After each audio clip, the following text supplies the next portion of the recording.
As I've said the last 3 days, the unjustified violence continues. We're not talking about peaceful protest. We're talking about violence in our streets, the harming and killing of police officers, the looting, the stealing, the ravaging. It goes on and on. This was obviously pre-planned by groups like Antifa. And I might add, it's interesting that there's been no coverage by Fox News of our lawsuit against Antifa. I have an oral argument before the Ninth Circuit in Oakland, California next week on a case that I brought for a young woman, a young gay woman, Kiara Robles, who was attacked by Antifa on the Berkeley campus when she simply went to hear Milo Yiannopoulos, a Breitbart reporter, speak. She was pepper sprayed, she was assaulted, as the Berkeley police, both of the university and of the city, stood around and watched, twiddling their thumbs. I filed the lawsuit on behalf of Kiara.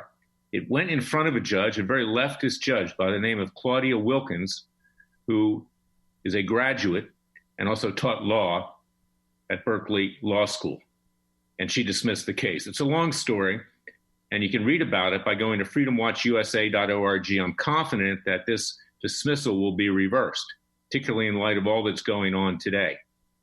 But it's very interesting that Fox News did not report this case and refuses to report this case. It shows you that it's not fair and balanced, it's fair and imbalanced. And also, let's look at another observation, not just with regard to Fox, but the other cable networks. Isn't it interesting that when they were boosting ratings, raking in advertising dollars, making profit hand over fist on the coronavirus, having these chyrons on the right side of the screen showing people dying second by second, all of a sudden, no discussion of coronavirus, no chart showing people dying second by second, because they've got something better now, quote unquote, to boost their ratings and to boost the money that's jingling the change into their coffers. It shows you the dishonesty, the hackery, and how disgusting these cable news networks are. And make no mistake about it, Fox is the most unethical of the three, even if you may agree with them sometimes with regard to their philosophy. And that's changing too. It's going left. Now, the biggest offender, as I've said over and over again, is Sean Hannity. And yesterday it was reported that he was secretly divorced a year ago and had an understanding with his so-called wife 4 years ago.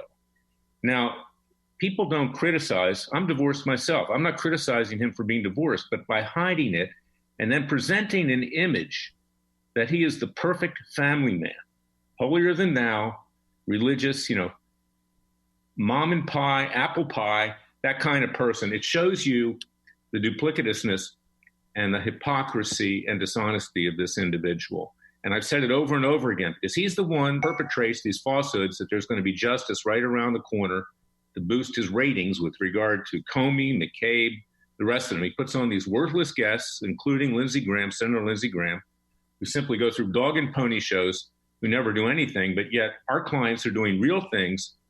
No, you don't see Kiara Robles on Fox News, who stuck her neck out and sued Antifa, and you don't see it on Hannity.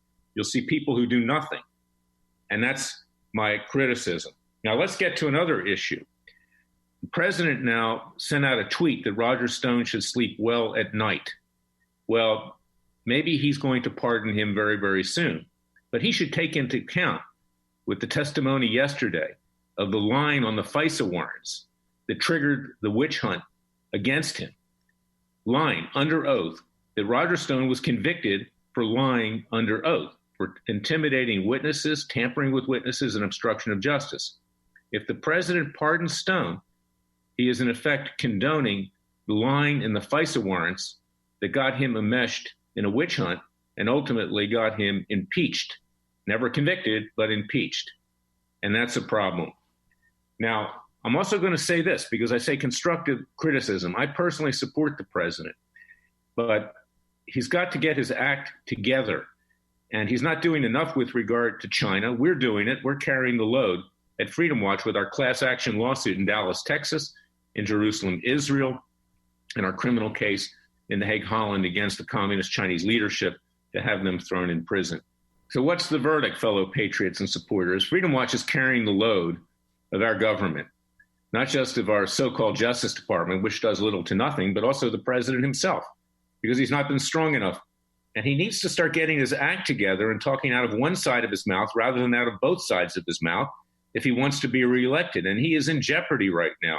Now, personally, I support him. I don't tell people who to vote for as head of Freedom Watch.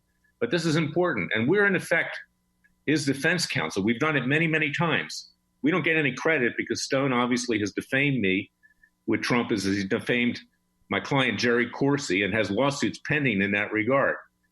The president really needs to wake up because we're going to be left defenseless if we have the Democrats come into office. This country is going to be socialized. People are rolling over already to the destruction and mayhem being caused by these communist socialist agitators and vigilantes like Antifa. And I don't hear the president talking about our lawsuit with Antifa. He needs to start paying attention to what Freedom Watch is doing because we're actually helping him, whereas people like Roger Stone are dragging him down. That's my message for today. Go to freedomwatchusa.org. Support our class action against the communist Chinese, our criminal case in The Hague, our parallel case in Jerusalem, Israel against the communist Chinese to have them pay for the huge damage of COVID-19. And share this podcast. You can go to freedomwatchusa.org, Spotify, iTunes, Amazon Fire, Roku, Facebook, Twitter. Get it out far and wide because at Radio America, we tell the truth. And Larry Klayman, personally, I can't tell you who to vote for as head of Freedom Watch. I want to see the president win. But right now, he's in peril of losing, and things are not going well. And one of the things that won't go real well for him is if he pardons Roger Stone, he will be condoning everything that was done against him with false testimony under oath. God bless you. God bless America. God save America. And I'll be back tomorrow with a special podcast of Special Prosecutor with Larry Klayman. And listen to our radio show this weekend, Special Prosecutor with Larry Klayman. You can find it at freedomwatchusa.org, Spotify, iTunes, Roku, Amazon Fire, Twitter, Facebook, on Radio America's website at radioamerica.com. Stay safe. I'll be back tomorrow with another special podcast. Until then, thank you for listening to me.